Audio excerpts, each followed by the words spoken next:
Welcome back to Viral Crimes with Jocelyn. Tonight, we are discussing the tragic case of Sharell Canty. Respected by Atlanta, she was a nightclub owner whose life was taken inside a home in Gwinnett way too soon. Here she goes. Let's give our respects to this is Sharell. At first, police described the scene as a death investigation, but as detectives examined the evidence, the case quickly became a domestic related homicide investigation, and another woman was arrested and charged. So, tonight, we are going to break this down step by step. Who Sharell was, what reportedly happened to her, the timeline, the events, the charges, the what was filed, the unanswered questions, and the shocking details that have people throughout Atlanta talking. And you know Atlanta can talk, y'all. So welcome to Viral Crimes with Jocelyn. Please like, share, and subscribe to my channel so you never miss a live by your girl. So let's go this route. Y'all already know what we do.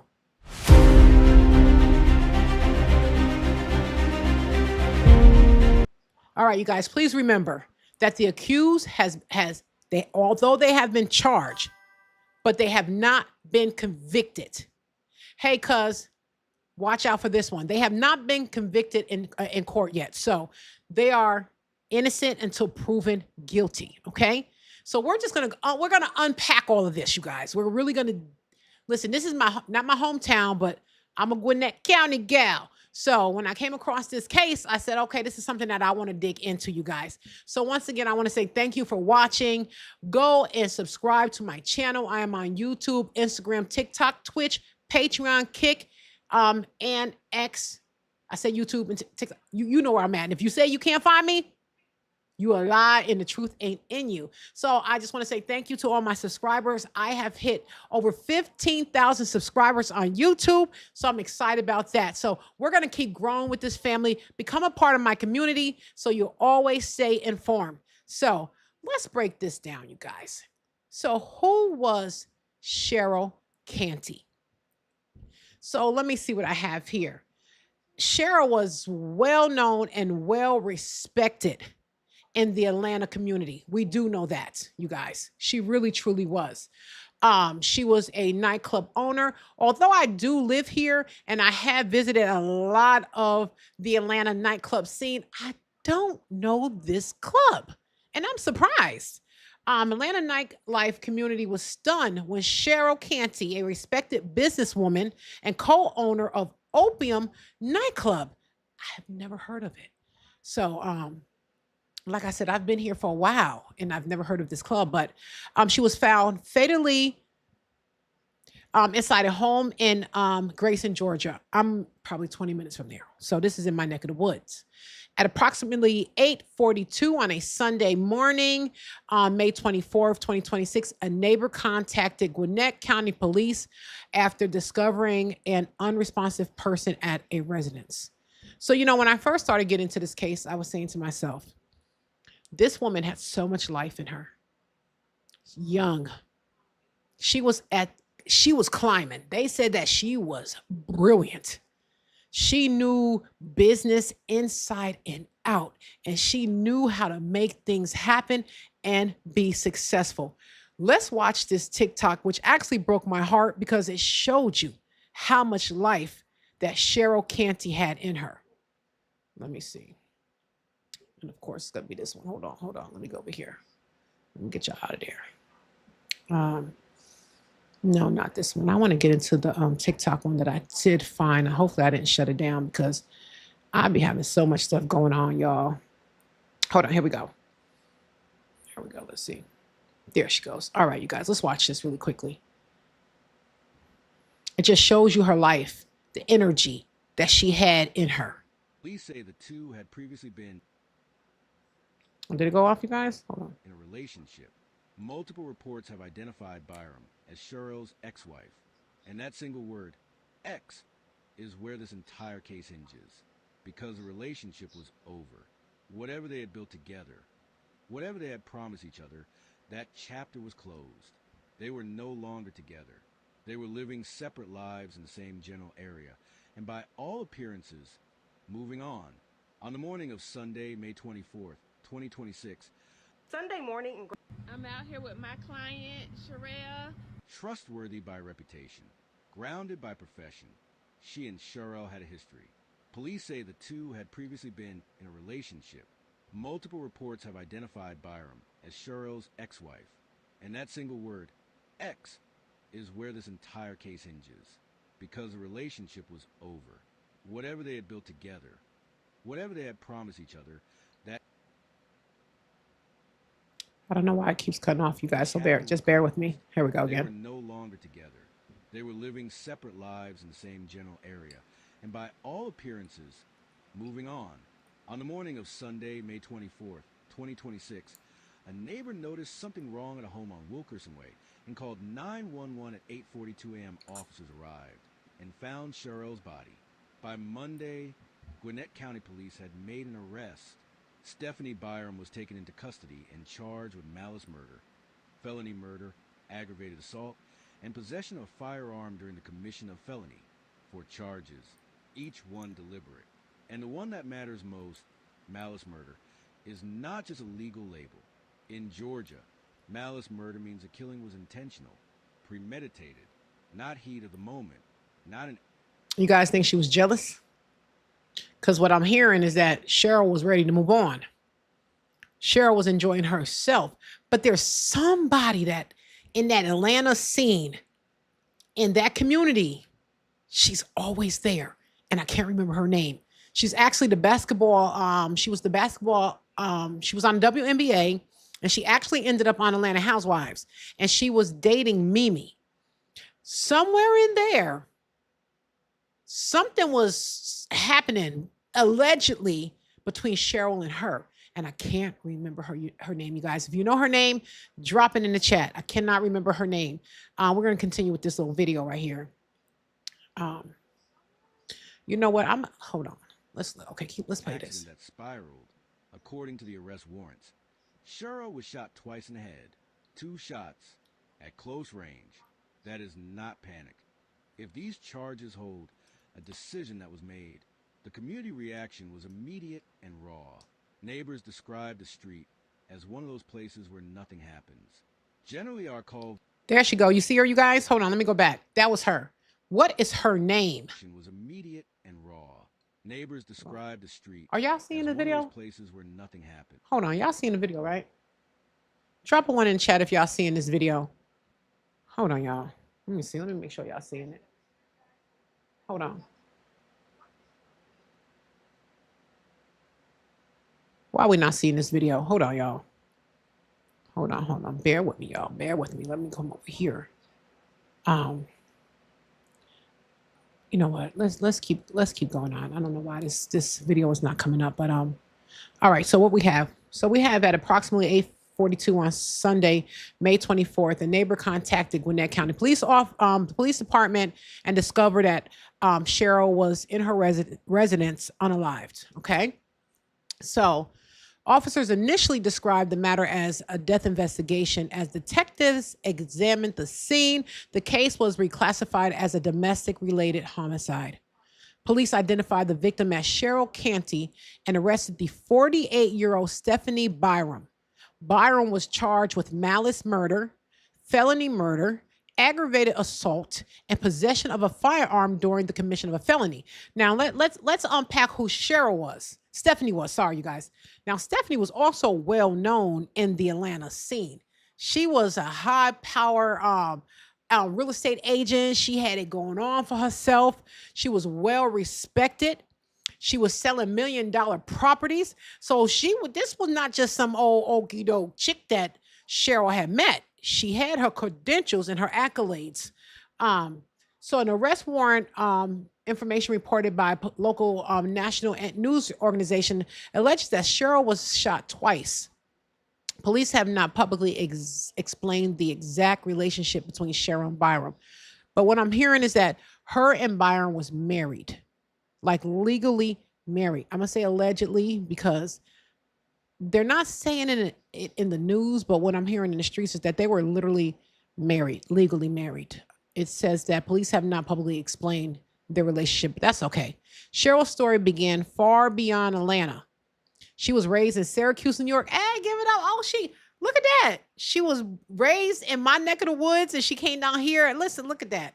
Yep. That's where I was raised right around that area in Syracuse, New York. She moved to Atlanta in 2002 and worked her way from passing out event flyers to promoting, managing, and owning nightlife businesses. So she was a powerhouse, you guys.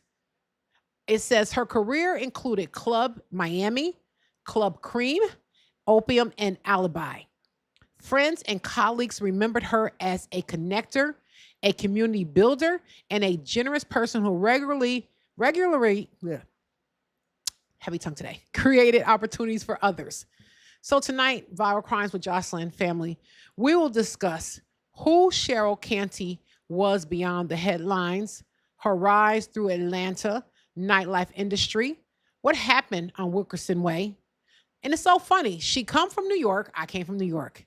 She lives in Gwinnett. I live in Gwinnett. It happened like right around the corner. It's too many connections here. The neighbors discovered an initial police response, how the case changed from an unexplained death to a homicide, the allegations against Stephany, what malice murder and felony murder mean, what police have and have not revealed, why the motive remained unknown, and the impact on Sharell's family, friends, and businesses. So again, trigger warning. This program discussed domestic violence, and homicide. So legal disclaimer. Stephany Byrom has been charged but has not been convicted, you guys. She has not been convicted. Every defendant is presumed innocent unless proven guilty in a court of law. So we're going to say that again. She is innocent, although in custody, which I never understand that. If I'm not guilty, let me roam until I am. But anyway, any discussion of motive, relationship history, or events inside the home must be clearly identified as unconfirmed on the Viral Crimes with Jocelyn channel. It's unconfirmed unless supported by official records. So fair use. Brief portion of publicly available news materials may be presented for commentary, criticism, education, and news reporting. All third-party materials remain the property of its respective owners, okay? So please do not contact, threaten, or harass Sharell's family, the accused witnesses, neighbors, nightclub employee, whatever. Listen, we come in peace. This is all for awareness. You know, everybody needs to learn and be reminded while we keep our eyes open, irregardless to if they're friends, families. I started a series called Friends and Foe, Friend or Foe. 9 times out of 10 is a foe, and you can be laying in the bed with the foe. So, and that's what happened to Sharell. So anyway, let's keep going. So this is where Sharell lives. So tonight we are discussing a case that has shaken Gwinnett County and Atlanta's nightlife community. A successful businesswoman leaves behind more than 2 decades of work, friendship, and influence. A neighbor discovered a person inside this Grayson home. Police arrived, and without initially knowing whether they are dealing with a medical emergency, an accident, or a crime, detectives called it a DV-related homicide. A woman is taken into custody, and the person who lost her life was identified as Sharell Canty. See, we're not going to let Sharell Canty's name not be remembered. So that's why I do these cases. We have to remember that these were people. They were people that were loved. They were here. They had a life, and taken way too soon by the hand of something evil. So the well-known co-owner of Atlanta's Opium nightclub, Sharell, was not simply someone who attended the parties. And let me tell you, Sharell was a party animal. I'm watching her TikTok. I was like, okay, Sharell, wait a second. We're gonna get to these TikToks. Let me see why this not picking up the TikToks. Hold on, y'all. Let me come over here and throw this up here on this screen because we need to see Sharell. Sharell was living her life. You know, girls, y'all, I already know I got a lot of stuff going on in this. Okay, let's see. Here we go. Let me see if y'all can see this. Generally, our call hold in on. this area is fairly benign. A Gwinnett County police spokesperson said, "We really don't have a lot of death." Oh, there we go. Hold on. That statement alone tells you something. This did not fit the neighborhood. Hold on. We're going to get into Sharell Page. Where's Sharell at? Let me tell you something. Sharell was doing her thing, and it's so disheartening. Have y'all heard the story about the Metro Atlanta Here she real go. estate agent that killed a woman up in Grayson, Georgia this past weekend? Yes, so Metro Atlanta real estate agent Stephany Byrom has been charged with the murder of a Sharell Canty out of Grayson, Georgia. Both parties are out of Grayson, Georgia. This past weekend, Miss Canty was found deceased in her home by another neighbor. A neighbor found her deceased, called Gwinnett County Police, and they came out to investigate the homicide.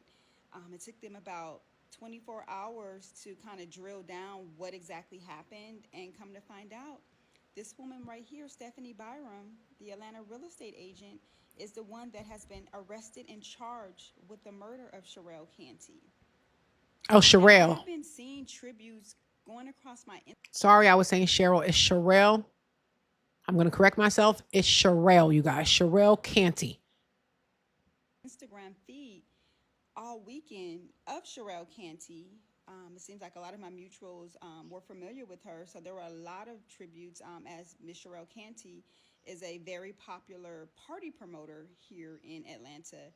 And it looks like she's impacted a lot of people's lives in a positive way, that a lot of people were paying tribute. And for me this morning to run across the updated story on this situation out of Winder, as my I have family that live in Winder up in Gwinnett County, so I was actually just there this weekend, and to see that once they released the more. I'm a Gwinnett County gal. It's right around the corner from. Actually, I'm from New York, just like Sharell was. She was from Syracuse up north. So am I. You know, we live within 10 minutes, 15 minutes of each other.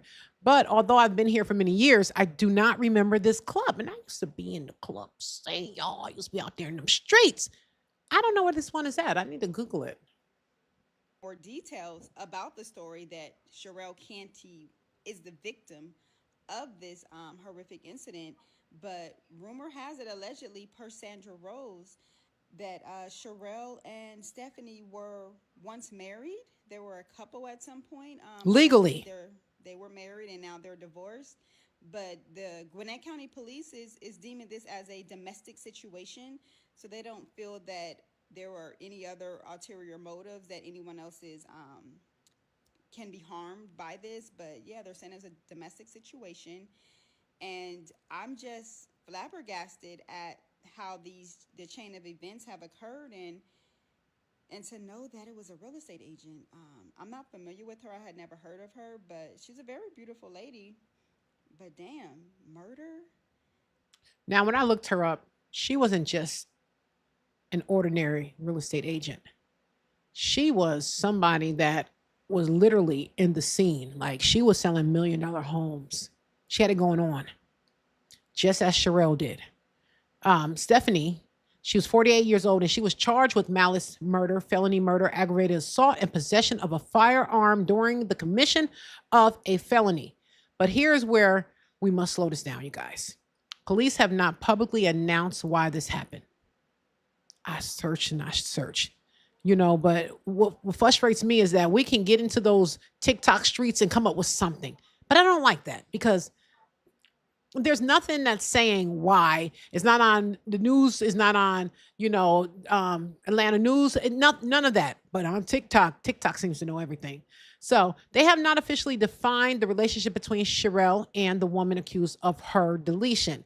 They have, and they have not publicly presented all the evidence as of yet. So tonight we will discuss the facts that are known, the questions that remain, and the life that Sharell built before her name became attached to a homicide investigation, you guys. So one more time, fair use.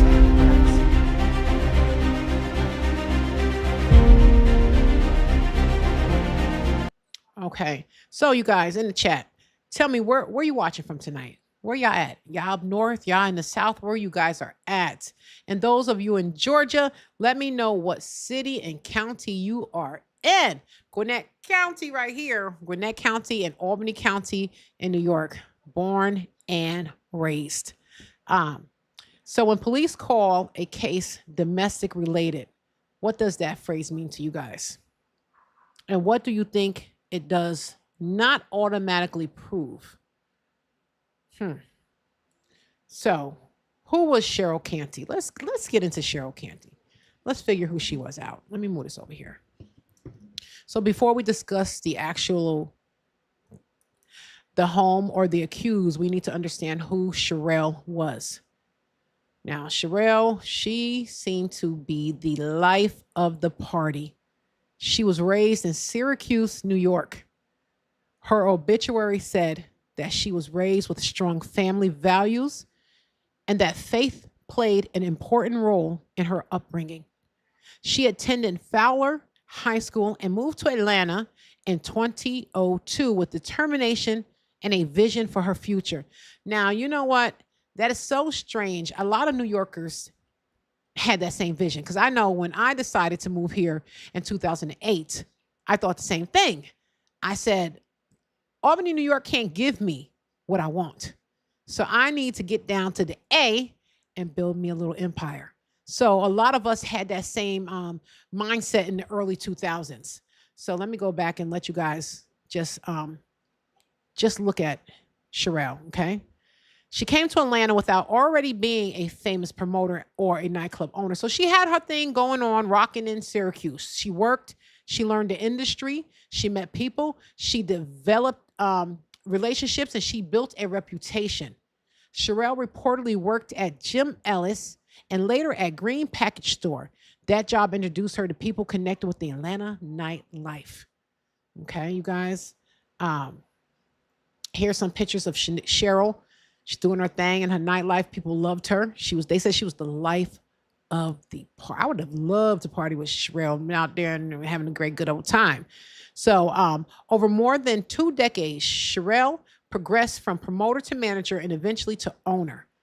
Her professional history included Club Miami, heard of that, Club Cream, Opium, and Alibi. Her family described her as one of the respected female figures within Atlanta nightlife and someone who helped shape the city's entertainment culture. This matters because when we hear nightlife owner, some people immediately reduce the person to parties, alcohol, and late night. Not with Sharell. But a nightclub was also her business, and she took it extremely serious. Although you see her dancing on the table and being the life of the party, in the background, she was handling her business. So there are leases, payroll, security. We had licenses, advertising, staff, management, vendor relations. She took care of it all. Customer service and long hours that most customers never see. Sharell's friends said she knew how to run a business and was immediately recognized, not simply because of her title, but because of her presence. This is what saddens me.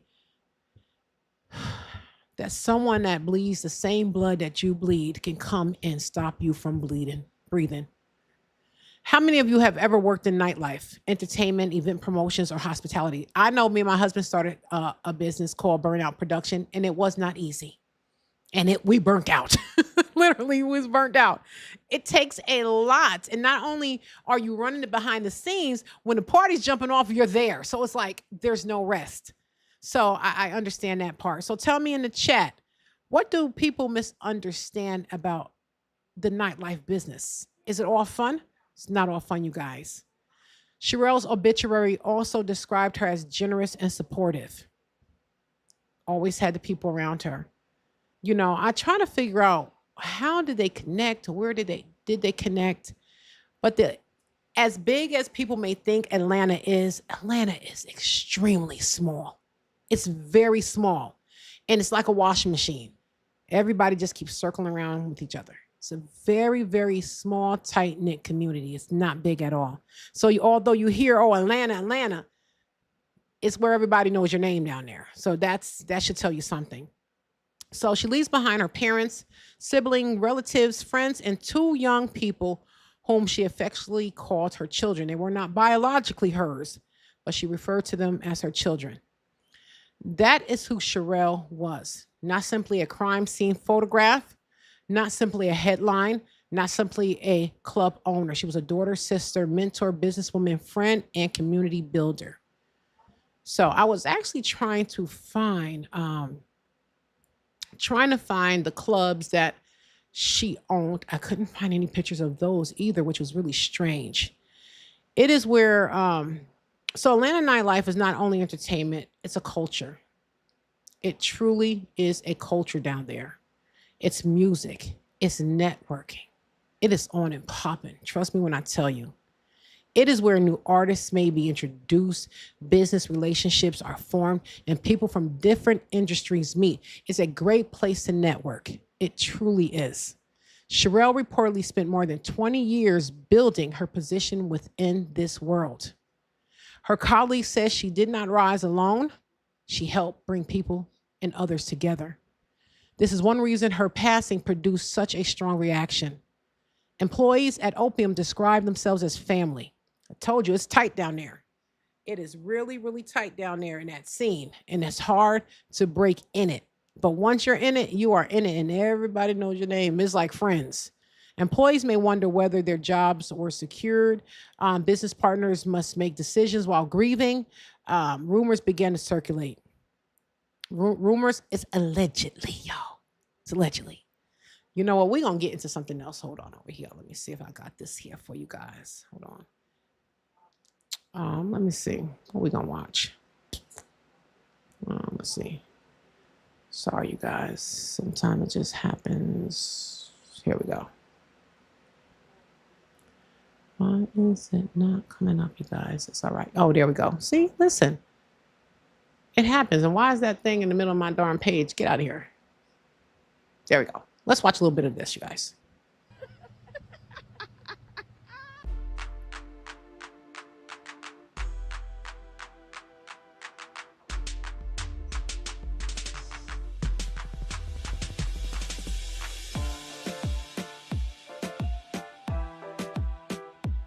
We're going to go past that because, you know, I don't want to get copyright for no music. I don't know if it's copyrighted music or not, so.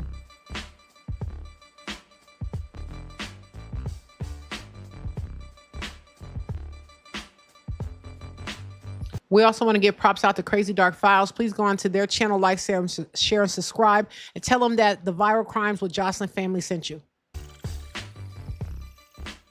A quiet neighborhood in Grayson turned into an active crime scene on Sunday afternoon. When I got closer, all I saw was a bunch of police cars surrounded the area. And I will tell you this about Grayson.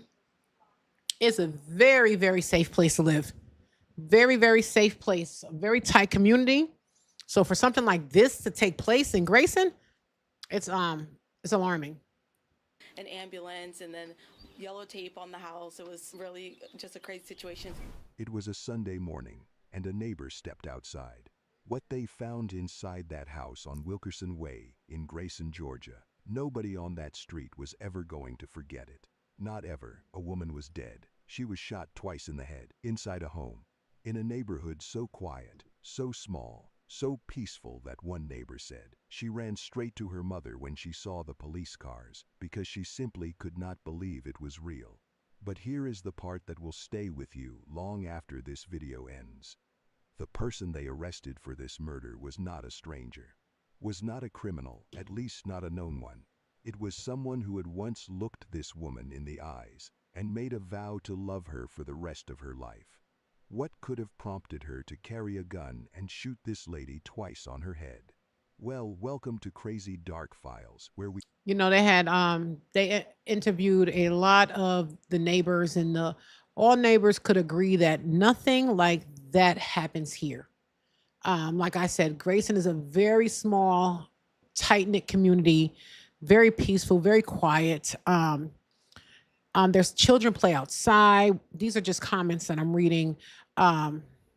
We know our neighbors, but violence does not limit itself to any one type of neighborhood. It can occur in apartments, subdivisions, gated communities, which There are a lot of gated communities in Grayson, rural homes, and city streets. A quiet location does not always mean a peaceful relationship exists behind every closed door. All right, let's get back into this YouTube right here. Miss when we drop a new case, because trust me, you do not want to miss what is coming. This is the story of Sharell Canty, and it is one of the most haunting cases we have ever covered. Sharell in a building. If you were anywhere near Atlanta's nightlife scene, you already knew her name. You did not need an introduction. You did not need to ask around.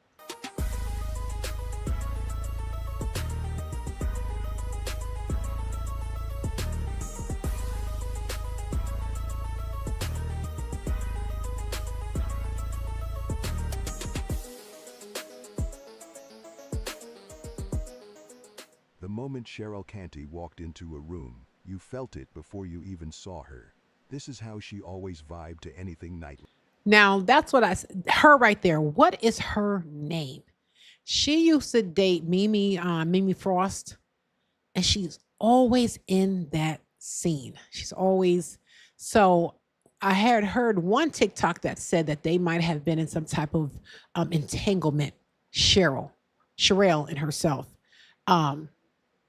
So I'm going to keep going with this until we get to the actual scene of the crime scene, guys. Life. She was 44 years old, a businesswoman, a party promoter, a connector of people, and the co-owner of Opium, one of Atlanta's most popular nightclubs. I don't know To that call one. her just a club owner would be doing her a serious disservice. Sharell was not just running a business, she was building a culture. She created spaces where people, especially Atlanta's LGBTQ+ community, could come together, let go, and feel completely at home. That is not something you can fake. That takes a genuine heart. Her friend and co-worker Tejai Henry described her in a way that says everything. She said, and I want you to really hear this, Sharell has her own aura. When she walks into a club, everybody knows Sharell's here. They know to bring out her Dom Perignon, and we are going to have a ball. That was Sharell. Larger than life, impossible to ignore. The kind of energy that money cannot buy and nobody can teach you. And she was not just the face of the party. She was the brain behind it. Henry also said, Sharell knew exactly how to run a business, how to keep it growing, how to put the right people in place and take everything to the top. For Opium to be what it was, that was Sharell's doing. Even former Dumby player Tamara Young counted her as one of her closest people. One person who knew her said she was one of the most genuine people they had ever I'm a big crybaby. This is so emotional for me because this woman had so much life in her. And how dare someone come and take that away from her? This is so. What is her name? What is? This is gonna. This is gonna bother me. Listen, if you're in the chat, I don't care where you're at. If you're on Twitch, Kick, YouTube, TikTok, Facebook, what is this lady's name next to her? She was with Mimi Frost. They were going to get married. She was part of the WNBA. Somebody please find this out for me because it's driving me crazy. She always seems to be in the midst of everything. But this is really heartbreaking to me. And if y'all see me cry, it's okay. We cry here on Viral Crimes with Jocelyn. encountered in Atlanta. Not the most fun, not the most connected, the most genuine. That is the word people kept coming back to. She was loved.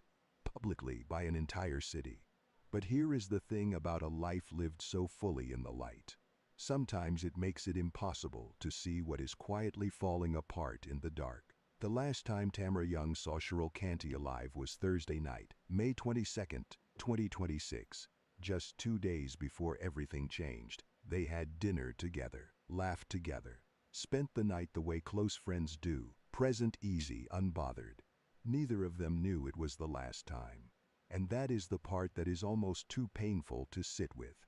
Because after Sharell was gone, Tamara went back to that Thursday night in her mind and wrote words that broke the internet. She said, "This feels like a sick dream. One of my favorite people. I'm hurting so bad typing this. You were a real one, a good one, a heart of gold. You wanted people to be happy and enjoy themselves. Had I known Thursday night would be our last dinner and night kicking it, I would have just stayed longer. I would have just stayed longer. Think about that. Think about the last time you sat across from someone you love and had no idea it was the last time you ever would. No warning, no sign, just a normal Thursday night that you would spend the rest of your life wishing you had never left. Sharell went home that weekend. She had plans, she had a business, she had a community of people who needed her energy and her presence. Like I said, I started a series called Friend or Foe. So I do it once a week. And I really, it came from the whole Nolan Wells situation. We just never know. It's so sad that you can think you know somebody that loved you, said vows to you, that be the same person that takes you out. You can have 5 friends riding around in a car with you, and one of them is secretly behind you, hating you. It's sad and it's scary, but we cannot go through life with rose petal glasses on, thinking that everybody in our circle is happy for us. Open up your eyes, you guys, and keep your head on the swivel and don't trust nobody. I don't give a darn who it is. Don't trust nobody but God. And everything that made her who she was. By Sunday morning, all of that was over. It was 8:42 in the morning. Sunday, May 24th, 2026, Memorial Day weekend, a time when most people are sleeping in, firing up the grill, making plans with family. Wilkerson Way in Grayson, Georgia was doing exactly what it always did on a quiet Sunday morning. Absolutely nothing. And that was the whole point of living there. Grayson is the kind of suburb people choose specifically because nothing ever happens there. Small streets, friendly neighbors. The kind of place where you leave your car unlocked and think nothing of it. That morning, a neighbor stepped out and noticed something was wrong at one of the homes on the block. They did not ignore it. They called the police. When officers arrived at the home, what they found inside stopped the investigation cold. Sharell Canty, 44 years old, one of the most recognizable names in Atlanta's nightlife, was dead.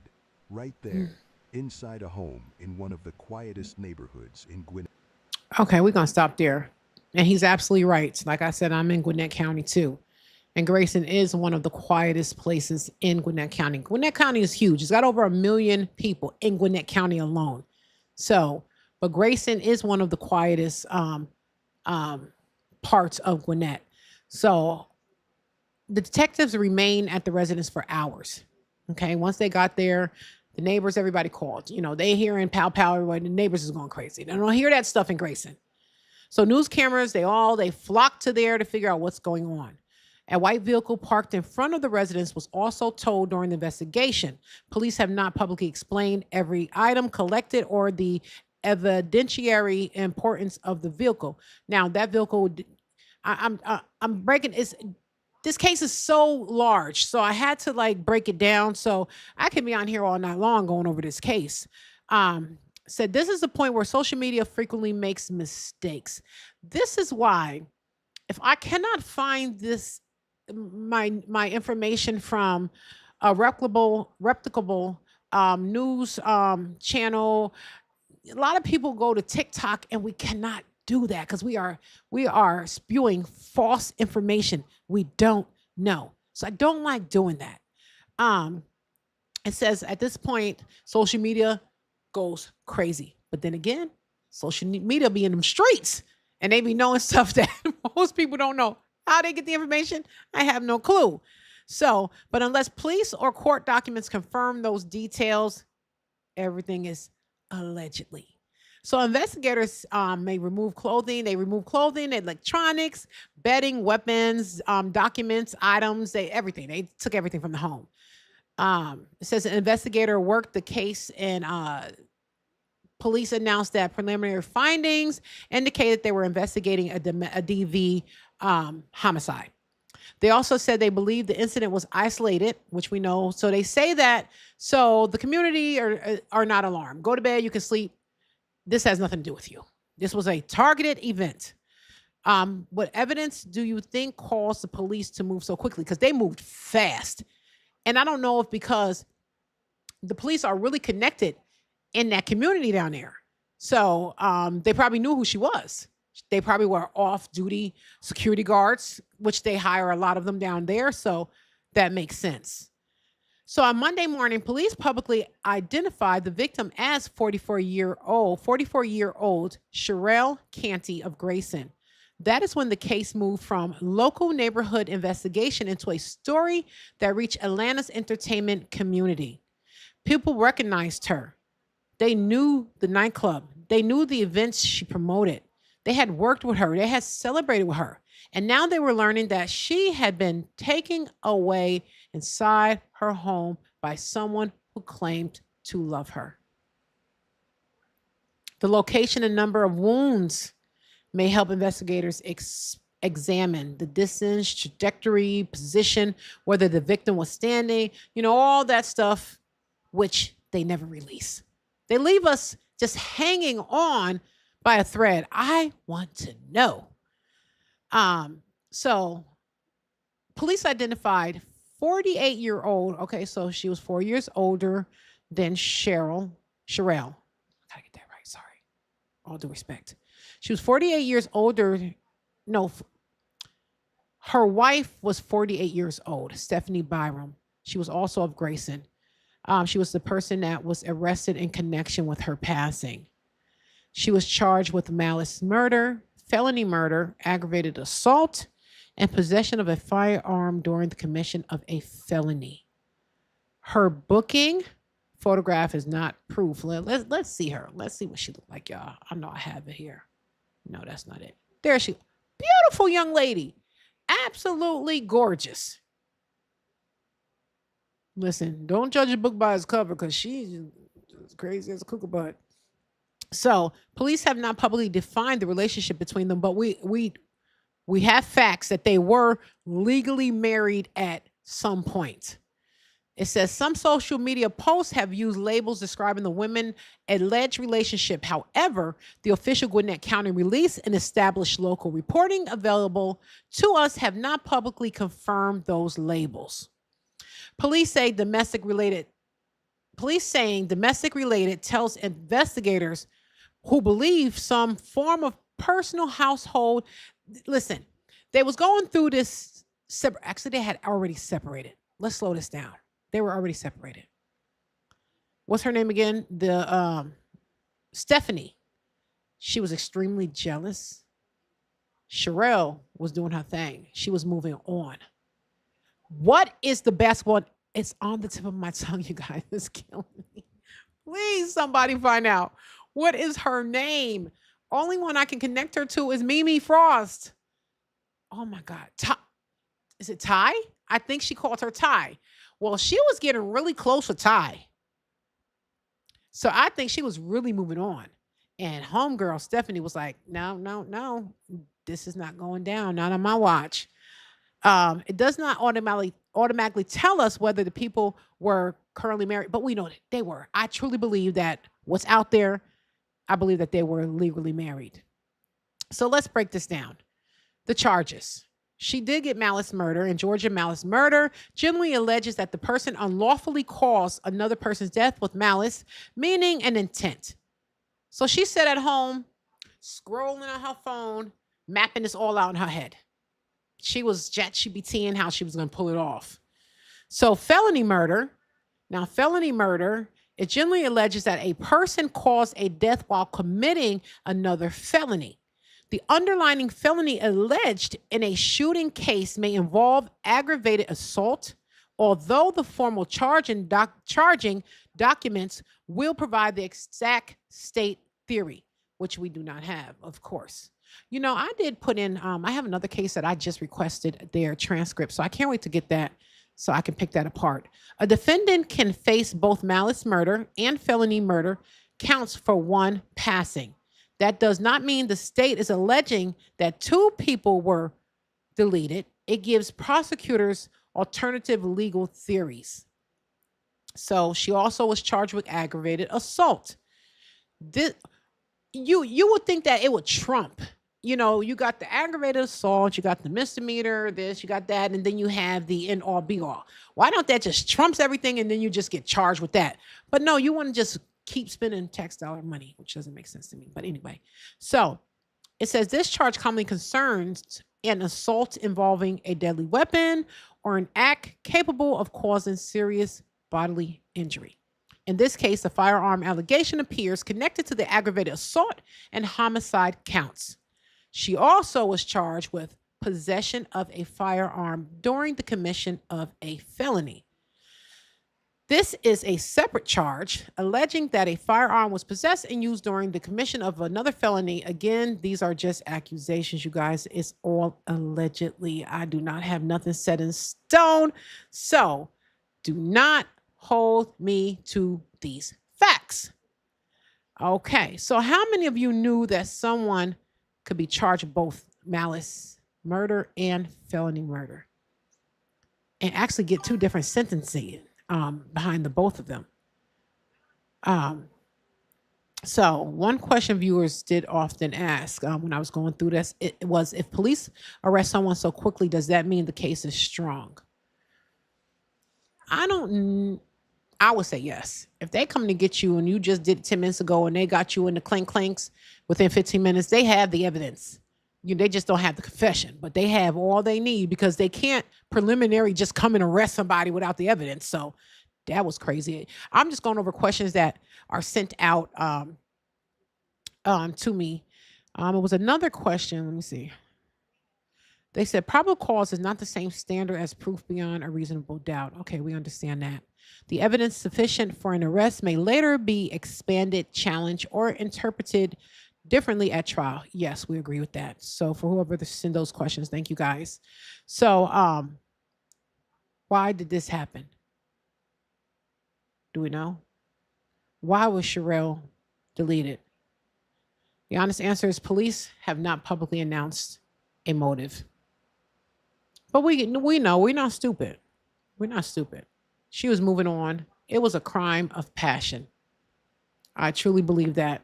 They have characterized the case as a DV related, but they have not publicly explained the exact relationship, the source of any conflict, or what immediately preceded the shooting. The pow-powing. Sorry, YouTube. That means we should not claim it was jealousy. We should not claim that it was a business dispute because we don't know, you guys. Everything that we're talking right now is just speculations. And we do know that this poor woman was taken way too soon. That is a fact. That is not speculation. We should not claim someone was angry over a breakup. We don't know. I believe that's what it was. I'm allegedly, and I'm just speaking. All of those are common online theories, but none has been officially established in the sources available from my research. The motive may eventually be revealed through text messages, which they are. They have phones. They are going through their social media platforms, and there's a lot of that going on. So let's see. Let's go back into this video, you guys. Let's try to finish this one out. Gwinnett County. Neighbor Jordan Stallworth said, when she came home and saw the police cars, the ambulance, and the yellow crime scene tape wrapped around the house, she ran straight inside to get her mother. She told reporters, "We were surprised because this area is so small and so quaint and quiet. We just could not believe that something like this was happening here." But it was happening. You guys, please tap that like button if you're on here. Get this out into the algorithm. And I promise you, as the channel continues to grow, you will be, why can't I talk right now? You will become a part of a community that is worth it. And we are just exposing, just getting these stories out and not allowing the names of these victims to go to the wayside. So, and also we do these so you can stay vigilant with your own selves. Signs. What are the signs? Stop ignoring the signs. We see things. We have discernment. But sometimes we're just so in love. We miss it. We miss it. It was very real. And then the details from the arrest warrants came out. Details that made the whole thing even harder to process. Sharell had been shot twice in the head. This was not a fall, not a medical emergency. not something that could be explained away quietly. This was targeted, this was violent, and it happened inside a home, a place that is supposed to be the safest four walls a person has. Investigators initially listed the cause of death as unknown while they processed the scene.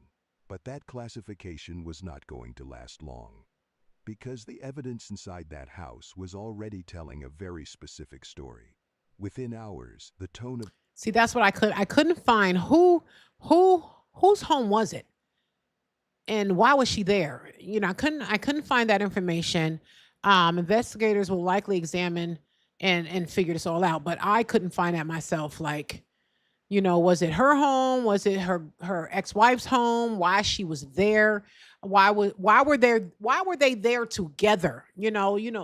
Anybody that has been through a breakup know the worst thing you can do. I don't give a darn what you guys say. It is a recipe for destruction. I'm gonna tell you what the judge said to me when I divorced my first husband. The judge said to us before we walked out the door, he said, "Now is not the time for you guys to be friends. You should have been friends when you were married. Now it's time for you guys to split ways and only deal with the children." He was so right. I don't need to be your friend now. We wasn't friends when it was supposed to matter. So why are we trying to be friends now and get together and try to talk? No, just be cordial so we can discuss these children and keep it moving. the investigation shifted completely. What started as an unexplained death quickly became something far more serious. Gwinnett County detectives began piecing together the evidence, and the picture that emerged was not complicated. This was not a random break-in. There was no sign that a stranger had wandered in off the street. Everything pointed to something much more personal, much more deliberate. By Sunday night, investigators officially declared this a domestic-related homicide. Not an accident, not a mystery, a homicide carried out by someone who knew Sharell Canty. Now here is something important I need you to understand about the charge they eventually brought. In Georgia, malice murder is not something prosecutors throw around lightly. It does not mean things got out of hand. It does not mean someone snapped in the heat of the moment and made a terrible mistake. Malice murder means the killing was intentional, planned, deliberate. It means the state of Georgia is standing in a courtroom and telling a jury, this person meant to do this. Let that sit for a second. Someone who knew Sharell, someone connected to her personal life, allegedly walked into that house with a gun and made a choice. A calculated, intentional choice, and Sharell Canty never walked back out. Detectives moved fast. By Monday, May 25th, less than 24 hours after Sharell's body was found, they had their suspect in handcuffs. And here is where this story takes a turn that nobody saw coming. Because the person sitting in the back of that police car was not who you would expect. Not even close. Now, before I tell you who they arrested, I want to stop right here for just a second. Because I need you to think about something. Based on everything you have heard so far, a woman found dead in a quiet suburban home, shot twice in the head, a domestic-related homicide. What is your gut telling you about who did this? What do you think the relationship was between Sharell? Y'all drop it in the chat. You think it was jealousy? You think it was finances? What do you think it was? This Stephany, she had it going on. Why would she just throw her life away like this? This was not no child. She was almost 50 years old. What was she afraid of? And she was beautiful. Hold on, let's throw her up on the screen. Where's she at? Beautiful. Why would she do this? That's why I said it's a crime of passion, because that's the only thing that can. No, finances too. From what I heard. I ain't taking nobody out. I ain't going to hell for nobody. So I'm just saying they're neck and neck. So let's keep going, you guys. And the person now sitting in a jail cell charged with her murder. Drop your answer in the comments right now. I am genuinely curious. I am And then too. keep watching, because I promise you, whatever you are thinking, the truth is going to hit harder. The person they arrested was 48-year-old Stephany Byrom. Now on the surface, and this is the part that makes people do a double take, Stephany Byrom did not look like someone you would ever associate with a murder charge. Not even a little bit. She was not living on the fringes. She was not someone the community had written off or warned each other about. Stephany Byrom was a licensed real estate agent operating right there in Gwinnett County. She was affiliated with ERA Sunrise Realty and the Sharell Philpott Realty Group. On her own professional profile, she described herself as one of Georgia's premier real estate consultants, someone dedicated to working tirelessly for her clients and offering expert advice. Think about the image that creates. Well-dressed, well-spoken, professional headshot, the kind of person you call when you are ready to buy your first home. The kind of person you see at community events and wave at in the driveway. The kind of person nobody looks at twice. And that right there, that gap between the image and the reality, is exactly what makes this case so deeply unsettling. Because here is the part that changes everything. Stephany Byrom was not just someone who knew Sharell Canty. She was not a business rival.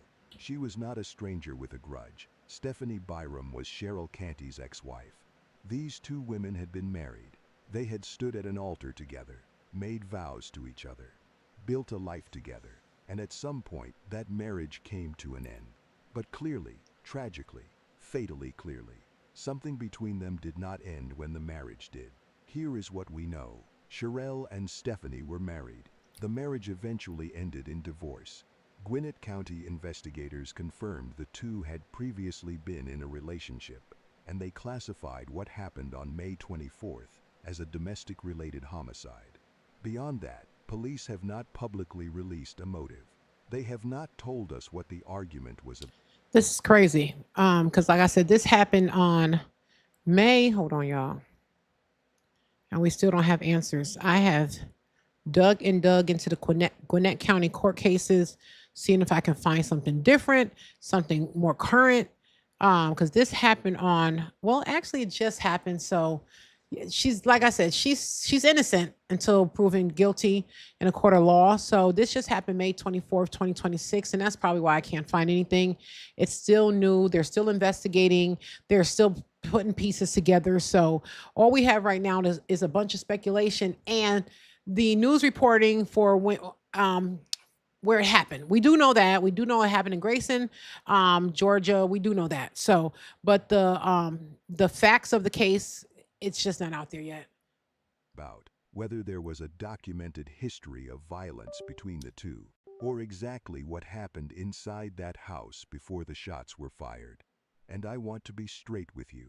I am not going to fill in those blanks with guesses. Right. That is not what we do here. But Nope. Here is what we do know. Not about this specific case. About the pattern. Because what happened to Sharell Canty is not an isolated event.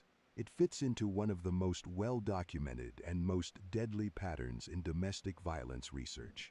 The period after a relationship ends, after the breakup, after the divorce, after someone finally walks away, is statistically the most dangerous time for a victim. Not during the relationship, after it. Studies show that victims of domestic violence are at the highest risk of being killed in the weeks and months following a separation. The reason is not complicated. For someone who is controlling, obsessive, or dangerous, the end of a relationship can feel like the ultimate loss of power. And for some people, that feeling becomes lethal. Sharell had moved on. She had a business, a community, a full and vibrant life being lived loudly and publicly in Atlanta. Whatever had happened between her and Stephany Byrom, whatever pain or unresolved tension existed between them, Sharell was not defined by it. She had kept building, she had kept going. And this is also a moment to say something clearly and directly. Domestic violence does not only happen in straight relationships, it does not have a gender. It does not have a look. It does not live at a specific address or income level. It can exist behind the most polished professional profile, inside the most respected household, within any relationship, regardless of who is in it. Sharell was a proud member and champion of Atlanta's LGBT+ community. Her case is a painful reminder that that community is not protected from this kind of violence simply by virtue of who they are. And the resources, the awareness, and the conversation around domestic violence need to reflect that reality.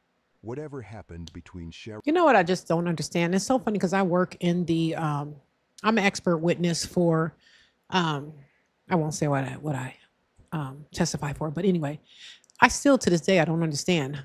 Like what well sometimes when I'm in court and I'm like, why are we here? All the evidence is against you. You actually you confessed, but then took back your come on now. You're wasting everybody's time. And everyone knows that it's not going to go in your favor, but we're still here. I can't even when I like I said when I'm on that stand and I'm testifying, I can't wrap my brain around why am I here. I could be home in my fuzzy, cozy pajamas. Sharell Canty and Stephany Byrom, behind closed doors, a jury will eventually have to decide accountability. But the broader truth is already clear. Something went terribly wrong. And a woman who had so much left to give paid for it with her life. When the news broke, Atlanta stopped. Not figuratively, not as an expression. The city's entire entertainment community, the people who had danced at Sharell's events, worked beside her, laughed with her, built something real alongside her. They all stopped. And they grieved out loud, the way you only grieve when you have lost someone who was genuinely irreplaceable. Tejai Henry, who worked with Sharell at Opium for years, could barely hold it together. She said, "It just wasn't believable. Oh, We're that's all her just name. Hold mourning on. right now." Oh, we got it. I knew it was Ty something, but she said Kajai. Hold on, let's go back. Way you only grieve when you have lost someone who was genuinely irreplaceable. Tejai Henry, who worked with Sharell at Opium for years, could barely hold it together. She said, "It just wasn't believable. We're all just mourning right now. We're all missing our sister, missing our friend, missing Sharell." She did not call her a colleague. She did not call her a business partner. She called her a sister. Because that is what Sharell was to the people who knew her. Tamara Young's words hit different because of the timing. She was one of the last people to see Sharell alive, just that Thursday before. And after the news broke, she wrote, "This feels like a sick dream. One of my favorite people. I'm hurting so bad typing this. You were a real one, a good one, a heart of gold." And then there was Sharell's cousin, Aletha Hazelton, who wrote the words that stopped everyone cold. She said, "My precious baby Sharell was killed. I asked God how, why. The tears just won't stop flowing knowing she was robbed of her life, with so much more that she had planned off of this world. She was robbed. With so much more left to give. Outside Opium nightclub, friends gathered, music played, tears fell. And in the middle of all that grief, the people who loved Sharell made a promise. Tejai Henry said it best, "We are going to keep her legacy alive. We are going to keep Opium alive." And on Tuesday, May 20th, And that's why I do these stories. Just to keep their names alive. Because they were someone prior to this tragic incident.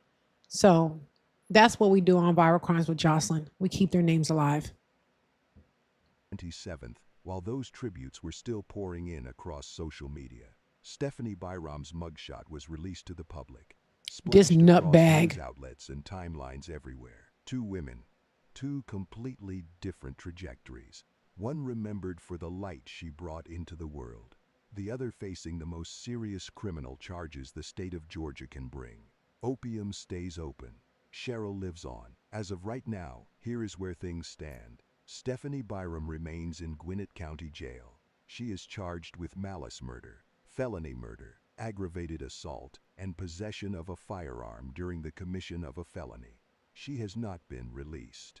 The case is moving through the Georgia court system, and it will ultimately be up to a jury to decide what accountability looks like for what happened inside that house on Wilkerson Way.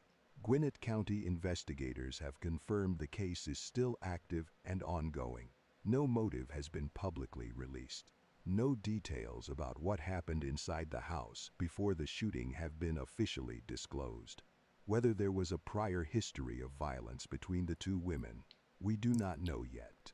What the specific trigger was that morning, we do not know yet. And those unanswered questions matter because they are not just details. They are the difference between a full picture and a half-told story. Here at Crazy Dark Files, we are not done with this case. As new developments emerge, court dates, testimony, evidence, we will be right here covering every single update. So if you are not subscribed... You guys, as we close tonight, I want us to return to Sharell Canty. Not only to the morning her life ended, but the years she spent building something beautiful. Sharell left Syracuse and came to Atlanta with ambition. She started at the ground level.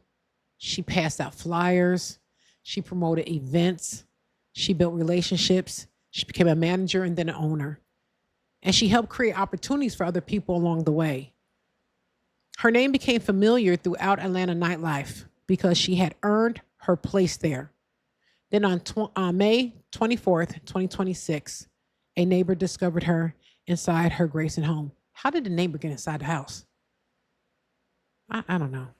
What began as an unexplained passing became a homicide investigation.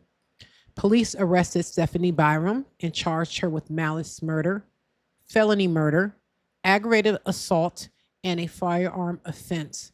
But charges are only the beginning of this legal process, as this just happened. This is so new, but anybody who watches the Viral Crimes with Jocelyn show knows that at the end of my show, I like to end it with a prayer for the families.